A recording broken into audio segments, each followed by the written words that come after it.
Avem în construcție sau în licitație șosele de mare viteză la costuri care în urmă cu 70 ani erau de neimaginat. Se întâmplă asta și pentru că ne-am apucat de construit autostrăzi prin munți, proiecte complexe, pline de tuneluri și viaducte. Din păcate însă am făcut acest lucru fix în cea mai proastă perioadă posibilă. După ce pandemia și războiul din Ucraina au adus scumpiri la energie și la o explozie a prețurilor și materialelor de construcții, ca să trecem prin munții pe autostradă ne va costa multe miliarde de euro.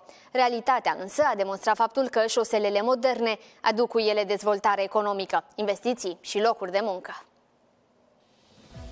Autostrada care va lega Moldova de Transilvania va fi cea mai spectaculoasă și mai scumpă șosea a României. Numai pentru construcția celor 31 de kilometri dintre Grințieș și Pipirig se estimează că va fi nevoie de circa 1,4 miliarde de euro fără TVA. Cu alte cuvinte, costul mediu pentru fiecare kilometru va fi de peste 44 de milioane de euro. Va fi însă greu de construit. 20 de kilometri vor fi prin tunel sau pe viaducte, poduri sau pasaje. Se vor construi numai puțin de 16 tuneluri, din care 5 vor avea 3 benzi pe sens.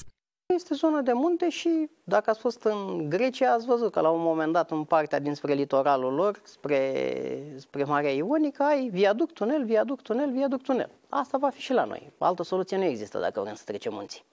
La peste 1 miliard de euro se estimează și construcția celor 32 de kilometri dintre Sărățeni și Joseni și a celor 38 de kilometri dintre Ditrău și Grințieș. Costurile nu scad prea mult nici după ce autostrada trece de Târgu Neamț. Cei 27 de kilometri până la Târgu Frumos au fost scoși la licitație la un preț de 1,22 de miliarde de euro. De cele mai multe ori, constructorii vin cu oferte sub prețul estimat. În urmă cu 7 ani, șefii din transporturi evaluau un kilometru de autostradă între 4,28 și 6,7 milioane de euro, iar un kilometru de tunel la 31 de milioane de euro. Erau costurile pe hârtie mici, dar proiectele nu se făceau. Companiile căutau să amâne pentru că nu reușeau să se încadreze în prețuri și nu găseau oameni. Nu trebuie să facem comparație cu România din 2025 cu România din 2015 sau 2017. Între timp s-au întâmplat foarte multe. Pandemie, energie, război. Lanțurile de aprovizionare s-au dat peste cap, energia și carburanții s-au scumpit, iar prețurile materialelor de construcții au explodat. Aveam anumite prețuri înainte de pornirea războiului din Ucraina, prețurile au escaladat nu doar în România, în toată lumea. În construcții, de exemplu, avem și de multe ori ca prețul de transport să fie de 2-3 ori prețul materialului.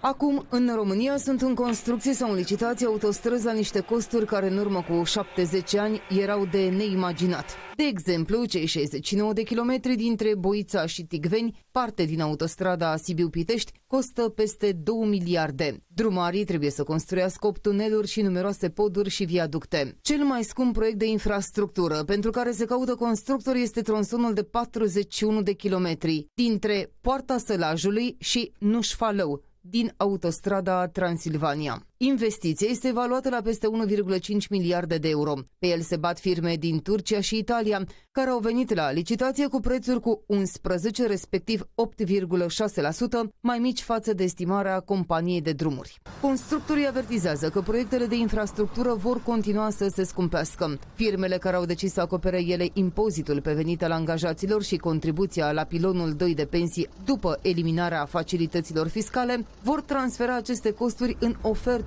cu care se vor prezenta la licitații.